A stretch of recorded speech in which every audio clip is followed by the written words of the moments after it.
All right, hey guys, Dev back with Crime Hive, and this is part two of the Letitia Stauch case. I think I said Stauch in the last video, but I did hear Letitia say her last name is Stauch in another video, so I'm just going to refer to her as Letitia Stauch. So what I've got here is the affidavit. It's redacted, but what the affidavit is, for those of you that don't know, is basically a probable cause statement that outlines all the details in the case that allows law enforcement to make an arrest. And it's under that assumption of probable cause, which is all that is needed from law enforcement to make an arrest for someone that has created a crime or crimes. So we're going to dig in here. This is probably going to be a couple parts as well because there's a lot of information.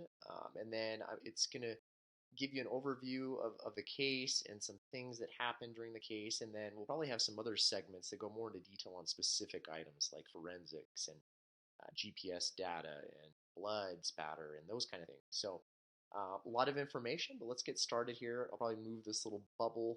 I'm doing some new software here, Loom. I'll probably go back to using ScreenFlow or something like that. But anyway, so again, this case is dealing with Letitia, who is the stepmother of Gannon.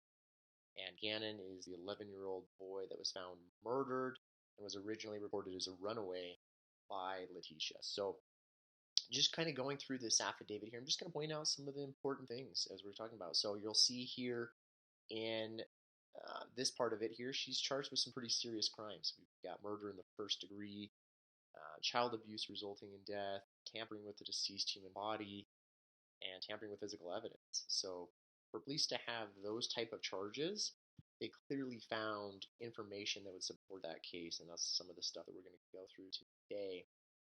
Okay, so going through here, it looks like there was an FBI agent that was dealing with most of the affidavit and assisting with detectives in Colorado Springs, Colorado.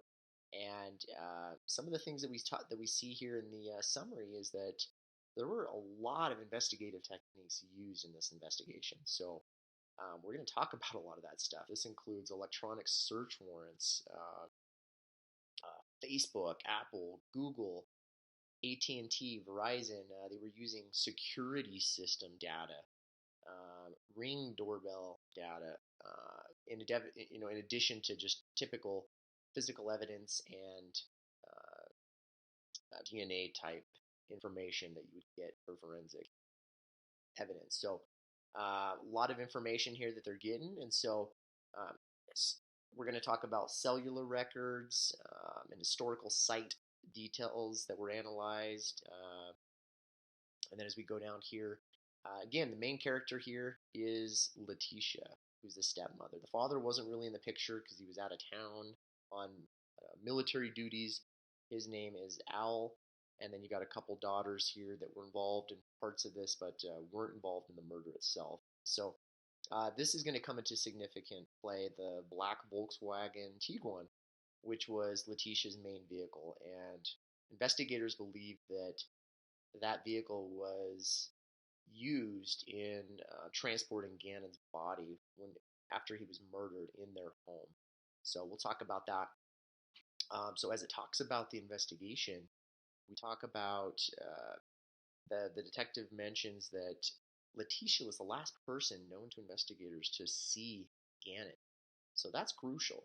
Okay, and this is just dealing with the time frame from when she reported him missing as a runaway, and then you start to see pieces come together where investigators realize that there's significant fabrications or lies on her part that concluded to investigators that she in fact murdered Gannon, and that's the kind of stuff that we're talking about here. So as we're going through this here, uh, again, we've got the biological father. Now, this plays out on January 27th, 2020, not very long ago. Gannon's reported missing after a 911 call from Letitia, and she said she was unable to locate him at a friend's house. And then we find out that her story drastically changes, okay, especially according to this affidavit. So what happens is a missing persons investigation was initiated by law enforcement. Okay, and then what's crazy, and this I thought this was an interesting thing here in the affidavit, was a tip line was established, and one of the tips they got was an email demanding money in the form of Bitcoin. So they try to trace this IP address to this person or people because of this ransom note, essentially, but they realized it was most likely some sort of fraudulent effort. They could never track the IP address. And the reason I brought this up too is we're going to talk about that kind of stuff in another video in more detail because there's only so much I can talk about. I don't want to bore you guys to death with too much information at one time. So we're going to have a couple parts to this. So I thought that was pretty interesting here. So as you're going through the affidavit, investigators believe that Gannon was murdered by Letitia in Gannon's bedroom. And so some of the things they found included blood splatter on the walls. And here's the significance with this is they found bloodstains on his mattress, which soaked through the carpet, went through the carpet pad, and then you actually have stains on the concrete below the bed that investigators were able to uh, they were able to obtain that evidence. So uh, that was pretty significant there. You know, there's people think they can clean up these crime scenes, and there's just always some sort of forensic tool that can be utilized to show otherwise. And that's part of what we're going to see in this case as well. Is there was a cover up. She tried. When I say she, I'm talking about Letitia. She tried to cover up this crime scene, but she just was not successful in this period. So uh, they used data from electronic cell phone data they used that talk about time and date stamped photographs and videos that they recovered. We'll talk about that as well. And here was an interesting thing here too is there was a photo on Letitia's phone of a Nintendo Switch. Now, this Nintendo Switch is a video game console and just went missing. Investigators believe there's probably some sort of blood evidence or something like that on it, and they found internet searches for can Nintendo find my Switch, and they realized that the Switch does not have the ability to track, so they weren't able to go with anything on that particular lead. Uh, but these are the kind of things that investigators start seeing from data they gathered from all these electronic devices, and it all comes into play. It's all stacking against Letitia in this case.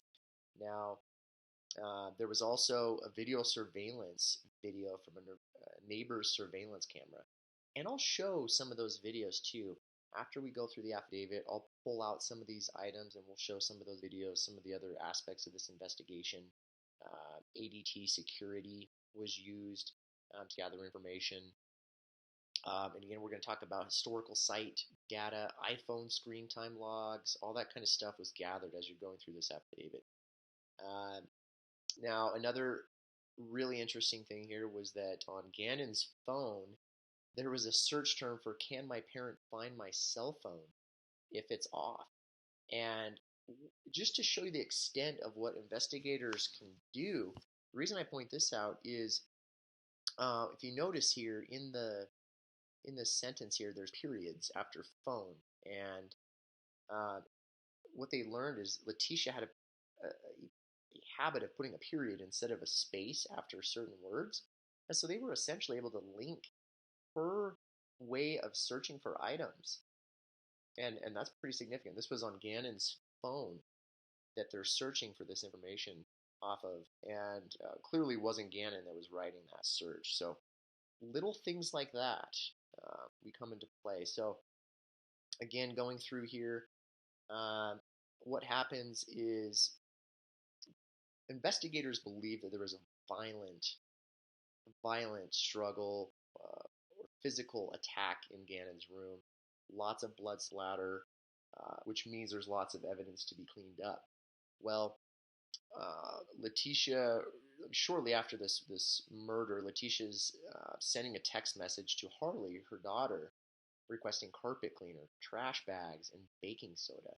So what's interesting about that, if you guys don't already know, is if you're using um, baking soda and then you're using vinegar to clean it up, it's been shown, it's proven to clean up blood and is helpful in doing so. So it's just an uh, interesting that that had happened. So and then as we go through here, deputies provide verbal consent to search the house. So this is where they start getting all this information and evidence, including from her Volkswagen Tiguan, which had evidence of blood.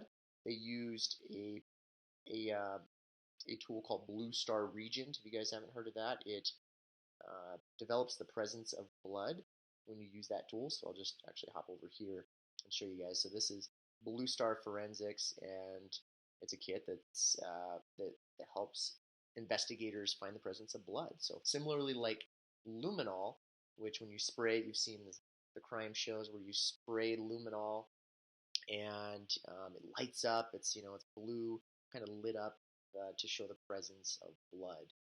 Now, as we go through here, again, I'm just pointing out some aspects of it. They're taking pictures of the murder scene with Gannon's bed, and again, another interesting thing with investigators is they look at everything. A lot of people don't realize a lot of things that are going on behind the scenes. They think the investigation is stalled. They don't they don't think things are going on, or maybe not at a quick enough pace. But a perfect example here of this is the bed. Investigators had looked at a picture of Gannon's bed and noticed that it was in a different position than what they saw. And so what they realized was the bed was pressed up against this wall to most likely cover up the presence of blood and uh, you know try to sway investigators away from that area. So those are the kind of things that they're looking at people's devices, and just a long investigation, a lot of detail, a lot of information here. So um, I'm going to get into more of this information here as we go. I want to end this video for now. We're going to pick up in the next segment talking about the rented vehicle that Letitia rented at the Denver International Airport. And we're going to continue to go through this affidavit. But I want to end here. This is a good stopping point, and then we'll continue for the next part. So if it's available, go ahead and continue to the next segment in this video, and we'll pick back up. Thanks.